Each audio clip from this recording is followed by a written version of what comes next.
বাংলাদেশ জাতীয় সংসদ যেইটার বিল আসে প্রতিদিন 50 থেকে 60 লক্ষ টাকার উপরে, আর এই টাকা জনগণের কাছ থেকে নেওয়া হয়, কারো বাবার ব্যক্তিগত পকেট থেকে নেওয়া হয় না।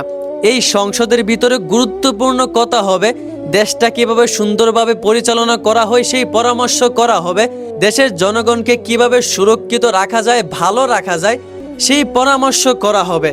আর সেই গুরুত্বপূর্ণ সংসদের ভিতরে একজন মহিলা এমপি ইংরেজি মারাইতেছে, তাও আবার ঠিক মতো ইংরেজি বলতেই পারে না।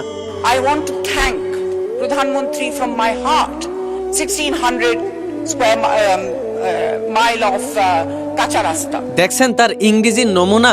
এই সংসদের প্রত্যেকটা মিনিটের মূল্য অনেক, প্রত্যেকটা মিনিটে হাজার হাজার টাকা বিল উঠতেছে এই সংসদে, আর এই মহিলা এমপি ফালতু ইংরেজি বইলা মিনিটের পর মিনিট কাটায় দিল।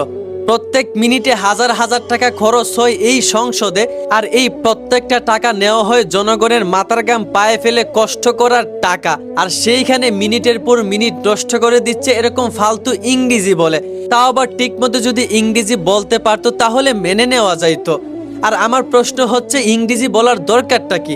তাও আবার এই বাংলাদেশে শত শত শহীদরা রক্ত দিয়েছে এই বাংলা ভাষার জন্য, আর আজ সেই বাংলাদেশের জাতীয় সংসদে কেন আপনাকে ইংরেজি বলতে হবে? বাংলা ভাষার কি কোনো গুরুত্ব নাই? তাহলে কেন শত শত শহীদরা রক্ত দিয়েছিল এই বাংলা ভাষার জন্য? ইংরেজি শিখছেন ভালো কথা, বাহিরের দেশে গিয়া বলেন। এই বাংলাদেশে যেহেতু আছেন বাংলা ভাষায় কথা বলেন। কেন বাংলাদেশের মানুষরা কি বাংলা ভাষা বোঝে না? আসলে কি আর বলবো, আমাদের দেশটা ডিজিটাল হতে হতে এমন হয়ে গেছে মানুষ অতীত ভুলে যাচ্ছে। যেই বাংলা ভাষার জন্য মানুষ জীবন দিয়েছে, ওই বাংলা ভাষাকে মানুষ আজ পায়ের নিচে ফেলে দিচ্ছে। কোথাকার কোন দেশের ভাষাকে মানুষ মাথার উপরে তুলে রাখছে। কিছু বলার নাই। জনগণের পরিশ্রমের টাকা দিয়ে এরকম সময় বের করে সেই সময়টা আপনারা ফালতু ইংরেজি বলেই নষ্ট করেন। বাহ বাহ, কিছু বলার নাই আর।